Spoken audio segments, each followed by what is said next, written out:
오늘은 혼인잔치라는 제목으로 말씀을 나누고자 합니다. 한번 따라해 보세요. 혼인잔치. 혼인잔치. 오늘 말씀을 좀 볼 텐데요. 11절 말씀을 보세요. 11절 다 같이 시작.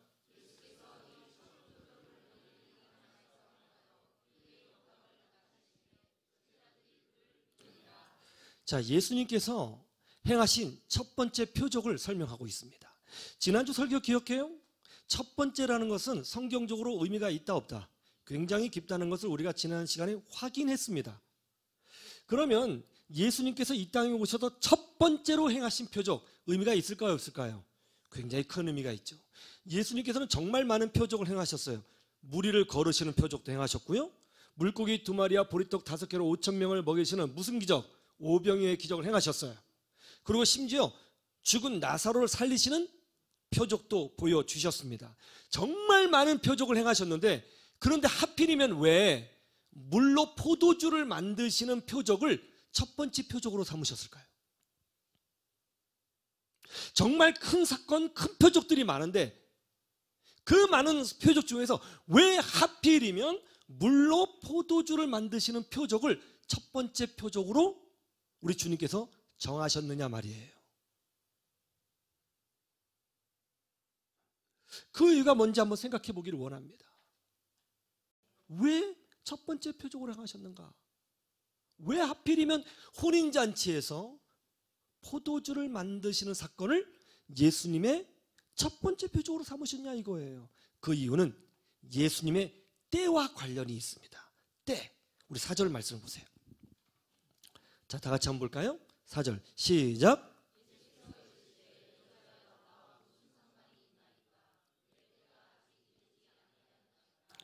예수님이 육신의 어머니인 마리아와 제자들과 함께 가나라고 하는 지역에서 열리는 혼인잔치에 참석하셨습니다.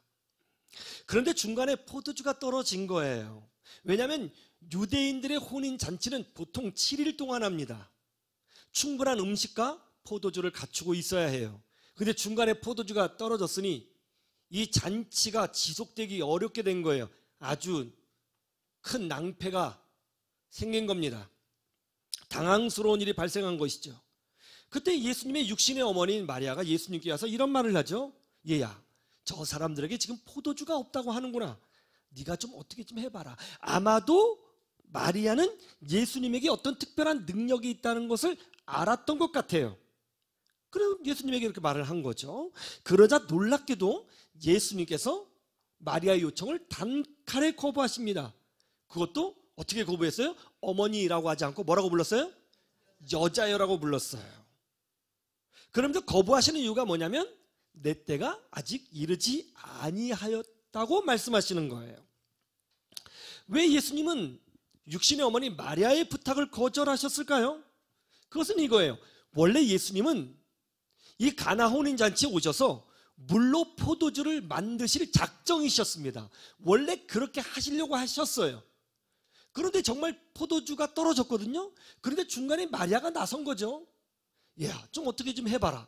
이때 예수님은 원래 물로 포도주를 만드시려고 하셨고 이것은 하나님의 뜻을 드러내는 공적인 사역이었습니다. 그런데 중간에 마리아가 나서게 된 거죠. 이때 마리아가 말했을 때 예수님이 물로 포도주를 만들었으면 누구의 말을 듣고 만든 것이 돼요? 이거는 지극히 사적인 문제가 되는 거예요. 그래서 예수님이 자릅니다. 이것이 나와 무슨 상관이 있나이까? 사적인 거 아니라는 거예요.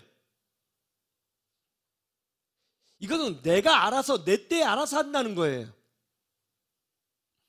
그렇게 말을 한 후에 몇 시간이 지났는지는 모르겠습니다.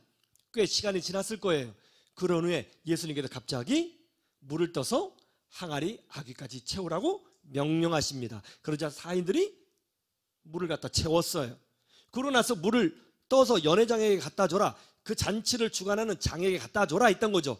그 연회장이 먹었더니 굉장히 좋은 포도주라는 거죠. 깜짝 놀랐죠. 그래서 이 혼인잔치가 낭패를 당하지 않고 그 기쁨과 그 잔치가 지속하게 되었다 하는 것이 오늘 본문의 내용입니다. 근데 여기서 중요한 것이 뭐냐면 예수님께서 마리아의 부탁을 거절하시고 물로 포도주를 만드실 때 내 때라는 것을 강조하셨어요. 왜 예수님은 내 때를 강조하시면서 물로 포도주를 만드시는 첫 번째 표적을 행하셨을까요? 요한복음에서는 이 때가 굉장히 중요해요. 때. 아시겠죠? 때. 이거 굉장히 중요합니다. 한번 살펴볼까요? 요한복음 7장 6절. 이 문구가 반복됩니다. 요한복음 7장 6절.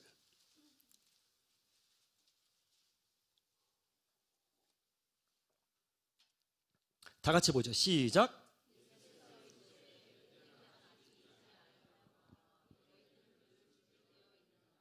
자, 여기서 내 때라는 단어가 또 나와요, 안 나와요?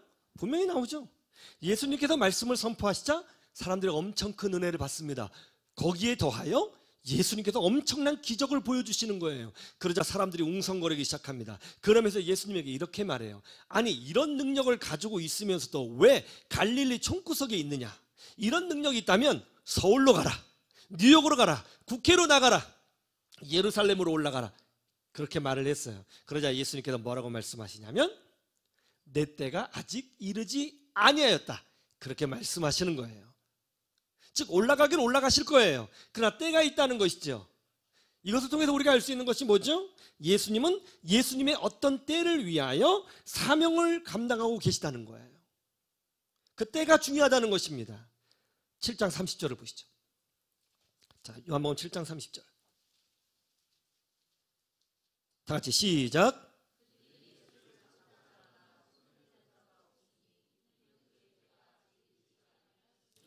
예수님께서 유대인들의 잘못된 신앙을 비판하시고 그들의 잘못된 행동들을 비판하시자 유대인들이 화가 났어요. 그래서 예수님을 잡으려고 했습니다. 그러나 잡지 못했다는 거예요. 왜요? 아직 예수님의 때가 이르지 아니하였기 때문이라는 거예요. 요한복음은 예수님의 때를 중점적으로 강조하고 있습니다. 더 보죠. 요한복음 8장 20절. 요한복음 8장 20절. 다 같이 볼까요? 시작. 이 말씀은 성전에서 가르치실 때에 헌금함 앞에서 하셨으나 잡는 사람이었으니 이는 그의 때가 아직 이르지 아니하였음이러라. 보세요. 여기도 또 예수님의 때가 이르지 아니하였다고 반복적인 문구를 우리에게 보여주고 있습니다. 사람들이 예수님을 잡지 못합니다. 이유가 뭐예요? 예수님의 때가 아직 이르지 아니하였기 때문이에요. 예수님의 때가 아직 이르지 않았습니다. 그때가 무슨 때일까요? 그런데 갑자기 예수님께서 그의 때가 이르렀다고 선포하기 시작하십니다. 요한복음 12장 23절. 요한복음 12장 23절. 다 같이 볼까요? 12장 23절 시작. 예수께서 대답하여 이르시되 인자가 영광을 얻을 때가 왔도다. 예수님의 때가 왔습니다. 그러면서 무엇을 설명하세요? 내용을 읽어보면 예수님께서 죽음에 관해서 말씀하고 계십니다. 그런 이후에 예수님께서 십자가의 죽음을 앞두고 이렇게 기도하십니다. 요한복음 12장 27절. 27절 다 같이 시작. 아버지여 나를 구원하여 이 때를 면하게 하여 주옵소서. 그러나 내가 이를 위하여 이 때에 왔나이다. 할렐루야. 요 부분을 보면 마치 겟세마네의 기도가 생각나지 않아요? 그죠? 이거 무슨 기도입니까? 십자가의 죽음, 십자가의 고난, 십자가의 아픔을 놓고 예수님께서 간절히 기도하는 모습이 보이지 않아요? 그러면서 13장에서 구체적으로 이때가 바로 십자가의 죽음이라는 것을 명확하게 드러내십니다. 13장 1절을 보시죠. 요한복음 13장 1절. 다 같이 볼까요? 시작. 유월절 전에 예수께서 자기가 세상을 떠나 아버지께로 돌아가실 때가 이른 줄 아시고 세상에 있는 자기 사람들을 사랑하시되 끝까지 사랑하시니라. 자, 이제 알겠습니다. 예수님이 말씀하신 그 때가 뭡니까? 그게 뭐예요? 바로 예수님의 십자가의 죽으심이에요. 예수님은 죽으시기 위해서 이 땅에 오셨습니다. 예수님의 사역의 핵심은 십자가의 죽음입니다. 자, 이제 예수님께서 십자가의 죽음을 앞두시고 여기 이 땅에 남아있는 제자들을 향하여 유언적 기도를 하십니다. 그때 예수님께서 이렇게 기도하세요. 요한복음 17장 1절.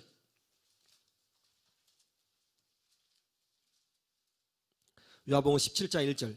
다 같이 보죠. 시작. 예수께서 이 말씀을 하시고 눈을 들어 하늘으로 이르시되 아버지여 때가 이르렀사오니 아들을 영화롭게 하사 아들로 아버지를 영화롭게 하게 하옵소서. 예수님께서 때가 이르셨다고 하는 거예요. 이때가 뭐라고요?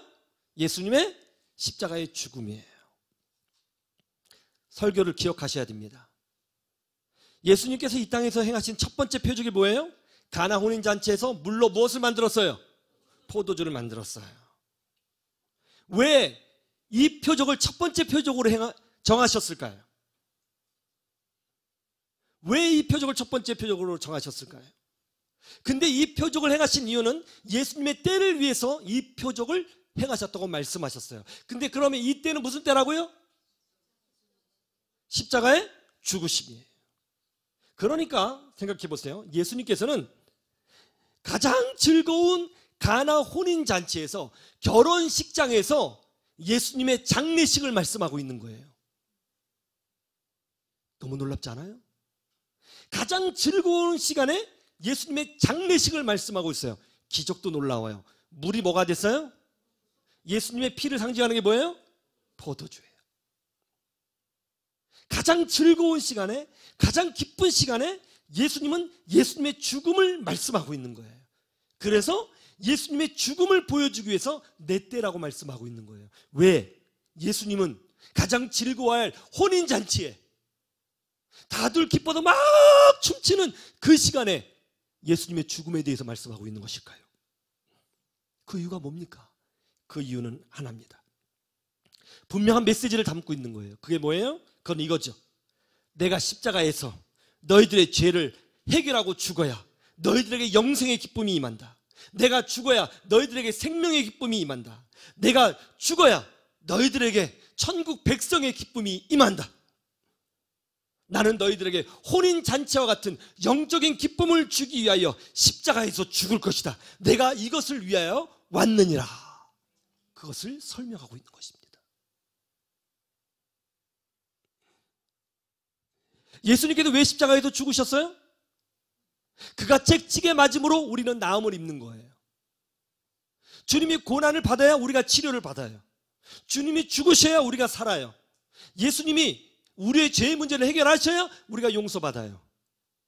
예수님이 죽으셔야 우리에게 혼인잔치가 임해요. 우리가 찬송이 나타나는 거예요. 그게 바로 복음이거든요. 십자가를 알면 기쁨이 넘칠 수밖에 없어요. 기쁨이 넘치는 거예요. 우리 죽었다 살아난 거예요, 여러분. 여러분 종교생활하고 있는 거 아니에요. 교양 배우고 있는 거 아닙니다. 그냥 이 자리에서 왔다리 갔다리 하는 거 아니에요. 여러분, 우리 예수 믿고 구원받은 거예요. 구원이라는 단어가 뭔지 아세요?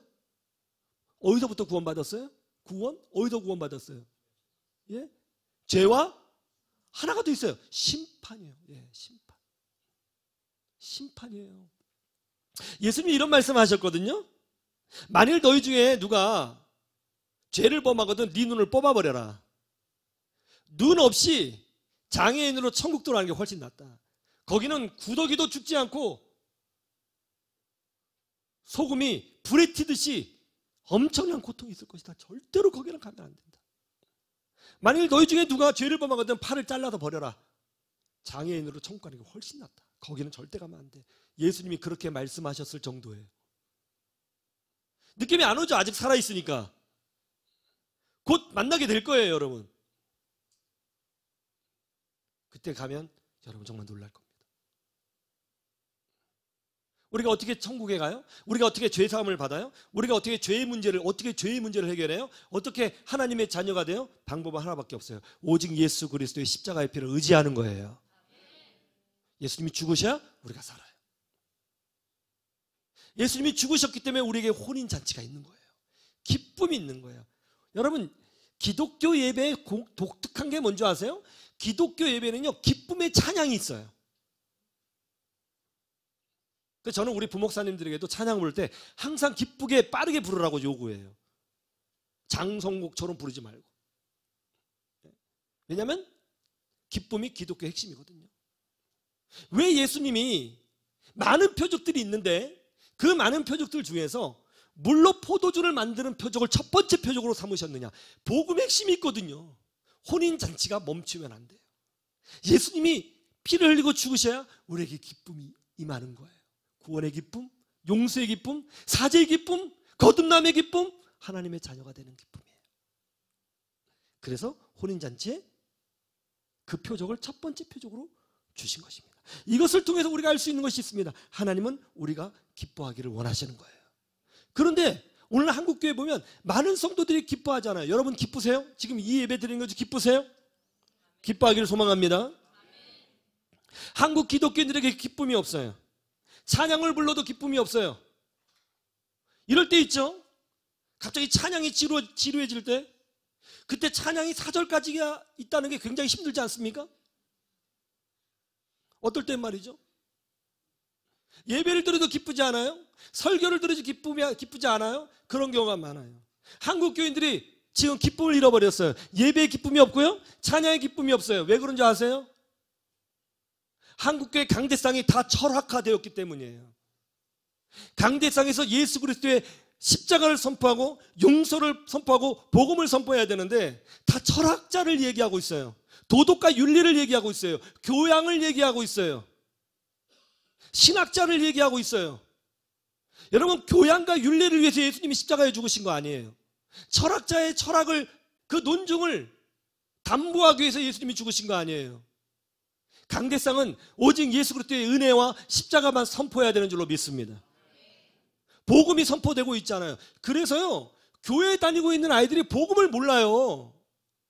여러분도 모르겠습니다. 여러분 아는지는 모르겠어요. 제가 하나하나 한 명 한 명 검사해보진 않았겠지만 복음을 모르고 예배 드리는 거예요. 그래서 교회에서 딴 생각하는 거예요. 이걸 그냥 라이온즈 클럽이나 어떤 종교 클럽이라고 생각하는 거예요. 복음을 몰라요. 복음을. 예수님을 모른다고요. 십자가의 가치를 모른다고요. 우리가 어떤 상황에서, 얼마나 절박한 상황에서 구원받았는지, 우리가 얼마나 비참한 상황이었으면 예수님이 죽으셔야 했는가, 이걸 모른다니까요. 우리가 얼마나 비참한지도 몰라요. 우리는 무지해서. 이게 영적 무지예요. 그래서 기쁨이 없는 거예요. 내가 받은 가치를 모르니까 기쁨이 없는 거예요. 복음의 가치를 몰라서 기쁨이 없는 거예요. 기쁨이 없는 겁니다. 여러분, 기뻐하면, 우리 안에 성령의 기쁨이 있으면 질병도 이겨내요. 기쁨이 있으면 어떤 힘든 일도 이겨낼 수 있어요. 절망도 이겨낼 수 있어요. 근데 어떻게 기뻐하냐고요. 우리가 기뻐할 수 있는 방법은 돈을 많이 벌어서가 아니라 정말 믿음의 사람, 영적으로 살아있는 사람들이 기뻐할 수 있는 방법은 하나예요. 예수님으로 기뻐하는 거예요. 구원으로 기뻐하는 거예요. 성령으로 기뻐해야 되는 거예요. 그런 게 있을 때 헛된 소리 이기고 신앙생활 제대로 하고 하나님과 동행하는 삶을 살아가게 되는 줄로 믿습니다. 예수님이 왜 첫 번째 표적을 물로 포도주 만드신 혼인잔치에서 그것을 행하셨는가? 우리에게 기쁨을 주시기 위해서 그렇게 하신 거예요. 예수님은 죽으셔도 우리에게 기쁨을 주기를 원하시는 거예요. 그러면 우리는 예수 안에서 기뻐해야 될 줄로 믿습니다. 첫 번째, 따라해 보세요. 그럼에도 기뻐하라. 제가 말씀드렸죠? 예수님께서 십자가에서 죽으신 이유는 뭐예요? 따라해 보세요. 나의 죄를 청산하기 위해서. 여러분의 죄를 청산하기 위해서요. 하나님은 거룩하신 분이세요. 하나님은 다 용서할 수 있지만 죄는 용서하지 않으십니다. 반드시 죄값을 물어요. 다윗에게도 죄값을 물었잖아요. 하나님은 죄의 문제만큼은 덮어주지 않습니다. 절대로 덮어주지 않아요. 철저하십니다. 그래서 예수님이 철저하신 하나님의 그 죄값을 물으시는 거기에 대해서 그 죄의 문제를 대신 갚아주려고 신이신 그분이 죽으신 거라고 성경이 증명하고 있는 것이잖아요. 그래서 예수 없이는 구원도 없고 죄사함도 없고 은혜도 없고 하나님의 자녀가 됨도 없고 영생도 없는 거예요. 예수가 없이. 왜냐하면 죄의 문제가 해결이 안 됐기 때문에 그런 거예요. 여러분, 사이비 교주들이 죄의 문제를 해결해 준다고 한 적 있나요? 어떻게 해결하나요? 예? 사이비 교주들은 어떻게 죄의 문제를 해결하나요? 난 못 들었습니다. 죄의 문제가 해결함이 없이 어떻게 거룩하신 하나님께 나아갈 수 있어요? 그렇죠? 예수 외에는 없습니다. 오직 예수 외에는 없어요. 군대에서 이런 일이 있었어요. 훈육관이 화장실에서 담배 피지 말라고 그랬거든요. 근데 이렇게 훈육관이 돌아다니다가 담배 꽁초를 변기에서 발견했어요. 물을 내렸는데 안 내려갔나 봐요. 그래서 이제 훈육관님이 열 받으셨습니다. 토요일이었는데 오전이었는데 다 집합, 연병장에 집합했어요. 그러면서 그러는 거죠. 야, 누가 화장에 담배 폈어? 나와. 지금 나오면 용서해 줄게. 지금 나오면 용서해 줄게. 나와. 나왔겠어요? 안 나왔겠어요? 나가야 될 거 아니에요. 지금 나오면 용서해 준다잖아요. 안 나가더라고요. 저는 아니잖아요. 그죠? 저는 기독교인이니까 일단 그냥 속으로 빨리 나가라. 용서해 줄 것 같다. 나가라. 안 나가더라고요.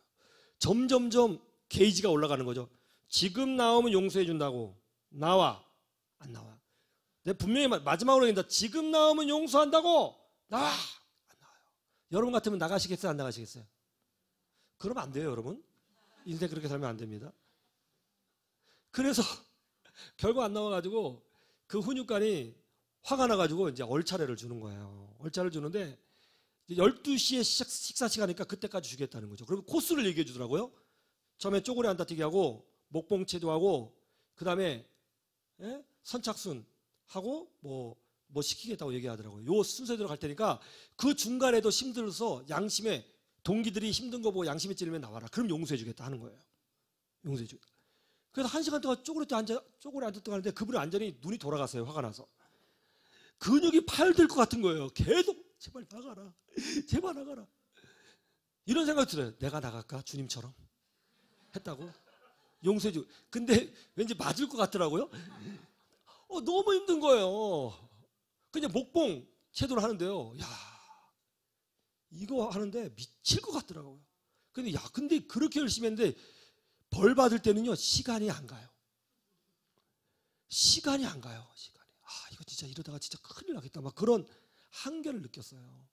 근데 갑자기 성령의 바람이 불었는지 그 훈육관이 그만! 내가 오늘 12시까지 돌리려고 그랬는데 여기까지 하자. 나 오늘 특별히 봐준다. 얼마나 그분이 훌륭해 보이시는지 애들이 막 이러면서 한쪽에는 막 욕하고 왜 안 나왔냐고 그러고 다행이라고 그러고 점심 때 막 부들부들 떨면서 이제 점심을 먹는데 아주 반찬이 뭐 똑같잖아요. 아주 개떡같이 나왔어요. 근데 그게 상관이 없어요. 너무 행복한 거예요. 여러분, 이 정도 용서받아도 행복해요. 근데 여러분이 받은 용서가 뭔지 알아요? 영원한 지옥에서 영원한 생명으로 바뀐 거예요.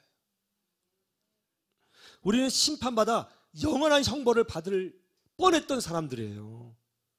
그런데 예수님이 십자가에서 우리 죄를 다 해결하셨어요. 우리에게 그래도 기쁨이 있는 거예요. 예수 믿는 자에게는 기쁨이 있는 거예요. 구원받은 기쁨, 용서받은 기쁨, 기도응답의 기쁨, 천국 백성의 기쁨, 영생의 기쁨, 하나님의 자녀의 기쁨, 할렐루야, 그것이 있는 거예요. 그래서 혼인잔치에서 예수님이 물로 포도주를 만드는 기적을 첫 번째 표적으로 삼으신 것입니다. 하나님은 우리가 항상 기뻐하기를 원하십니다. 기뻐하기를 주님의 이름으로 축원합니다. 두 번째, 기쁨을 채워야 됩니다. 따라해보세요. 기쁨을 채우라. 여러분, 이 공통점을 한번 따져보세요. 스마트폰, 자동차, 염소, 사람, 공통점이 뭐예요? 다 채워야 작동한다는 거예요. 스마트폰 배터리 충전해야 돼요? 안 해야 돼요? 아무리 좋은 스마트폰이어도 충전 안 되면, 배터리 방전되면 어떻게 돼요? 쓸모없어요. 채워야 작동되는 거예요. 그렇죠? 자동차는요. 자동차가 너무 좋아. 근데 기름이 없대. 무슨 의미예요? 자동차 기름이 채워져야 작동하는 거예요. 염소는요. 이게 함정 문제였죠. 염소도 먹어야 움직여요. 그래 안 그래요? 사람은요. 먹어야 돼요. 가만히 보면요. 하나님이 만드신 모든 창조물은요. 채워져야 움직이도록 하셨어요. 채워지지 않고 영원히 자기의 에너지로 살 수 있도록 만들어진 건 하나도 없어요. 채워져야 움직여요. 그러면 여러분의 영혼은요. 많은 사람들이 자기 영혼을 무시합니다. 나 영혼 안 보이니까 그냥 방치해도 되겠지. 예, 그렇게 생각하세요? 그 사람 믿음 없는 거예요. 영의 세계를 모르는 거예요. 기독교 신앙 기초부터 다시 해야 돼요. 초등부, 유년부 다시 다녀야 됩니다. 사람이 떡으로만 살 것이 아니요 하나님 입에서 나오는 말씀으로 살 것이라고 우리 주님이 말씀해 주셨습니다. 우리 안에 영혼이 있는 줄로 믿습니다. 그 영혼은 무엇으로 채워요? 예, 하나님 말씀. 그냥 말씀이 아니죠. 하나님의 사랑이 담긴 말씀, 은혜가 담긴 말씀, 용서가 담긴 말씀으로 채우는 거예요. 그런데 그 말씀이 언제 선포돼요? 예배 시간에 선포돼요. 그런데 그 말씀에 아멘하지 않고 그 말씀을 받아들이지 않고 여러분의 영혼이 건강할 수 있다고 믿으세요? 그거는 믿음이 없는 거예요. 영혼을 부정하는 거예요. 신앙을 부정하는 거예요. 그래요, 안 그래요? 무엇으로 채우겠어요? 하나님은 여러분의 영혼이 하나님의 용서의 말씀으로, 사랑의 말씀으로, 은혜의 말씀으로, 성령의 능력으로 채워지기를 원하십니다. 그래야 여러분의 영혼이 건강해지는 거예요. 그럴 때 여러분의 영혼에 기쁨이 충만한 거예요. 기쁨이 충만해야 질병도 이기고, 기쁨이 충만해야 어려운 학업도 이겨내고, 기쁨이 충만해야 힘든 일도 이겨내고, 기쁨이 충만해야 인간관계의 갈등도 이겨내고, 기쁨이 충만해야 인생의 어려움도 이겨나갈 수 있게 되는 거예요. 할렐루야. 기쁨이 중요해요, 여러분. 여러분 기뻐서 일해보세요. 밤새도록 하지. 싫어서 일해보세요. 10분이 얼마나 긴지. 공부할 때 느꼈잖아요. 10분이 얼마나 긴지. 왜 아닌 척 하세요? 기쁜 건요, 이길 수 있는 힘을 줘요. 그러므로 채워야 되는 거예요. 세 번째, 하나님이 주실 기쁨을 기대해야 된다는 거예요. 기대감이 있어야 돼요. 한번 따라해 보세요. 하나님이 주실 기쁨을 기대하라. 여러분, 우리나라에서 가장 아름다운 예배당을 가지고 있는 교회가 어딘 줄 아세요? 언뜻 생각하면 가장 아름다운 예배당이라고 하니까 서울 강남이 그런 교회가 있지 않을까 생각하는데요. 참 놀랍게도 전라도에 있습니다. 예, 전라도 사람들이 신앙이 좋은가 봐요. 전라도에 우리나라 제일 예쁜 예배당이 있어요. 예, 전라도. 어디냐면 이리 신광교회입니다. 이리 알죠? 전북이죠, 이리가. 거기에 이리 신광교회가 제일 아름다운 예배당이에요. 강남 이 화려한 곳에 아름다운 예배당이 있는 것이 아니라 뜻밖의 지방 소도시 시골에 가장 아름다운 예배당이 있어요. 이 교회에 그 안수 집사님이 있었습니다. 이름이 김홍국 안수 집사님인데 이분이 이제 닭 장사를 하고 있었어요. 그 닭을 팔았거든요. 근데 나중에는 이제 요 사업이 좀 발전해서 닭 공장에서 닭을 이제 그 먹기 좋게 자르고 뭐 세척하는 그런 공장을 세워가지고 장사를 잘하고 있었어요. 근데 갑자기 불이 났습니다. 누전으로. 공장이요 싹 타버린 거예요. 완전 소요. 닭 다 죽었죠 뭐. 완전 타버린 거예요. 완전 망했어요. 그 이분이 생각해보세요. 이 공장이 하루아침에 불타갖고 망했다는 게 얼마나 충격적이에요. 땅에 주저앉았죠. 절망이 왔죠. 근데 참 은혜로운 사람은 달라요. 이 공장이 다 무너지니까 그때서야 자기 모습이 보이더래요. 자기 신앙이. 명목은 노태신앙인데 교회만 왔다 갔다 했던 거죠. 돈 번다고. 그래서 깨달았대요. 내가 하나님 버리고 돈에 미쳤었구나. 이제 예배를 회복해야겠다. 예배 시간에 하나님 만나야겠다. 할렐루야.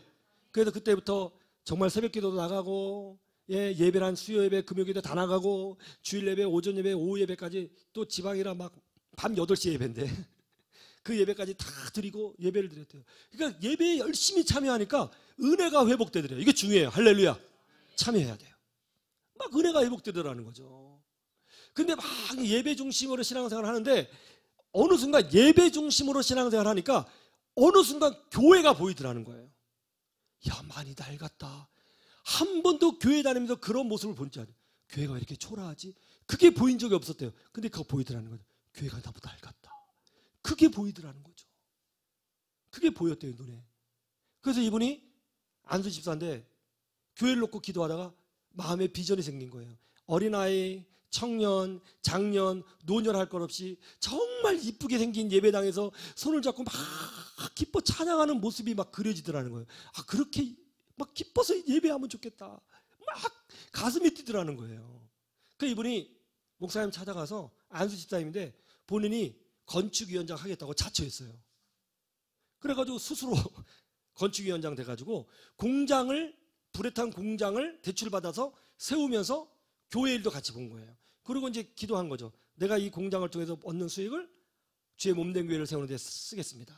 그러면서 공장 일을 하고 사업하면서 이거 교회 세우는 일을 하는 거죠. 벽돌 올리면서 공장도 같이 올리고 교회 벽돌 올리면서 이거 이제 하는 거죠. 그랬더니 이제 주변에서 난리가 난 거예요. 미쳤다고.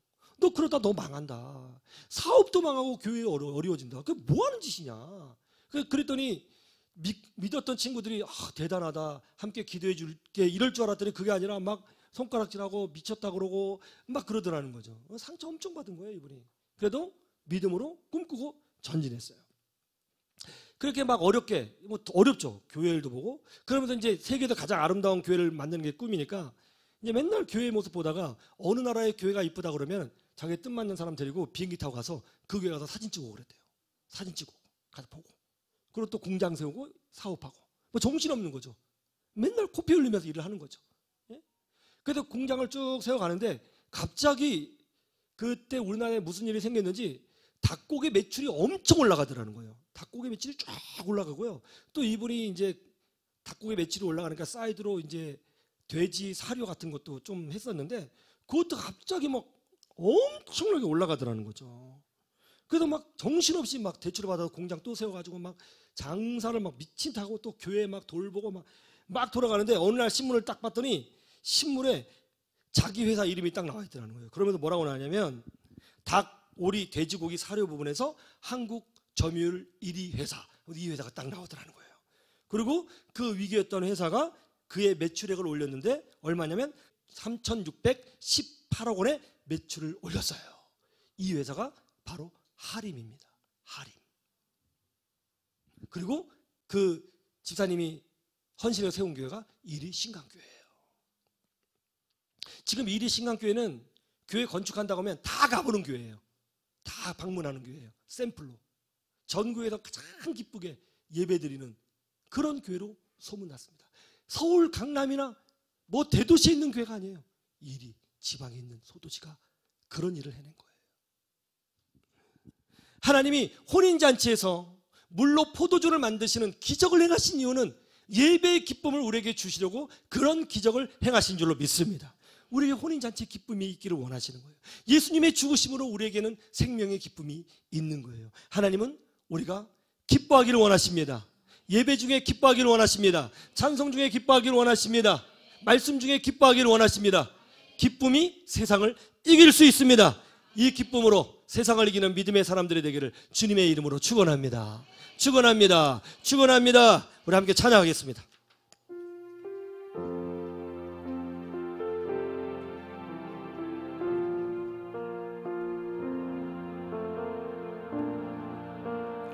나 주님의 기쁨 되기 원해요. 혹시 여러분 신앙생활하는데 지금 기쁘지 않는 사람이 있어요?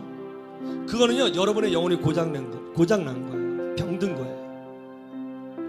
주변의 탓이 아니고 환경의 탓이고 남 탓이 아니에요. 그러면 이 시간 간구해야 돼요. 기쁨의 임하기를 위해서 간구하셔야 되는 것입니다. 한번 따라해보세요. 주여 내 안에 기쁨을 회복시켜 주시옵소서.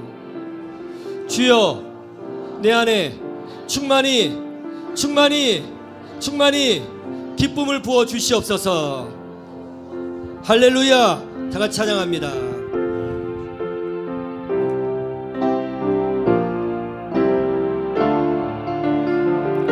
나 주님의 기쁨 되기 원하네. 나 주님의 기쁨 되기 원하네. 내 마음을 새롭게 하소서. 새 부대가 되게 하여 주사. 새 부대가 되게 하여 주사.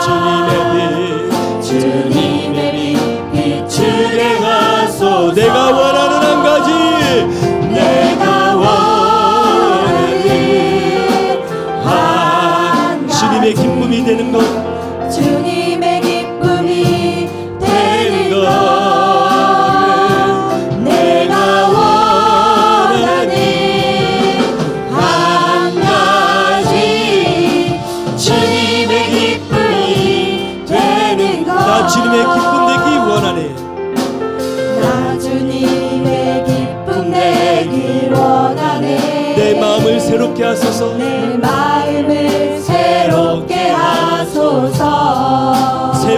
되게 하여 주사 새 부대가 되게 하여 주사 주님의 빛 비추게 하소서.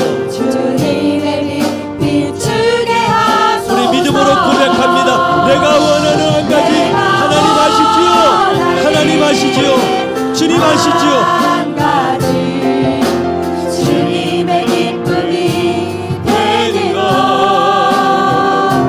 내가 원하는 한 가지 주님의 기쁨이 내가 원하는 한 가지 주님의 기쁨이 되는 것. 아멘. 한 가지 주님의 기쁨이 되는 것 아멘. 내가 원하는 한 가지 주님의 기쁨이 되는 것 할렐루야. 기쁨이 있으면 질병도 치유돼요. 기쁨이 있으면 삶이 바뀌어요. 기쁨이 있으면 세상의 고난을 이겨낼 수 있어요. 여러분에게 성령의 기쁨이 있으십니까? 예배의 기쁨이 있습니까? 구원받음의 기쁨이 있습니까? 하나님의 자녀됨의 기쁨이 있습니까? 그 기쁨이 회복되기를 주님의 이름으로 축원합니다. 주여 내게 기쁨을 부어 주시옵소서.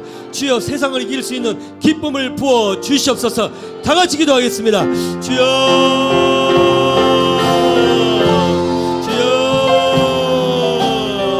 주신 우리 아버지 하나님 감사합니다. 세상을 이길 수 있는 기쁨을 부어주시옵소서. 세상을 이길 수 있는 성령의 기쁨을 부어주시옵소서. 예수님이 이 땅에 오셔서 물로 포도주를 만드신 기적을 행하신 것은 우리에게 혼인잔치의 기쁨을 주시려고 그런 놀라운 기적을 행하신 줄로 믿습니다. 우리 아버지 하나님 역사하시고 함께하여 주셔서 성령의 기쁨이 임하게 하여 주시옵시고 주여 감사가 넘치는 일이 되게 하여 주시옵시고 하나님의 은혜를 누릴 수 있도록 복을 베풀어 주시기를 원하오니 우리 안에 기쁨이 회복되게 하시고 우리 안에 기쁨이 회복되게 하시고 우리 안에 감사가 회복되게 하시고 우리 안에 기쁨이 회복되어질 수 있도록 주여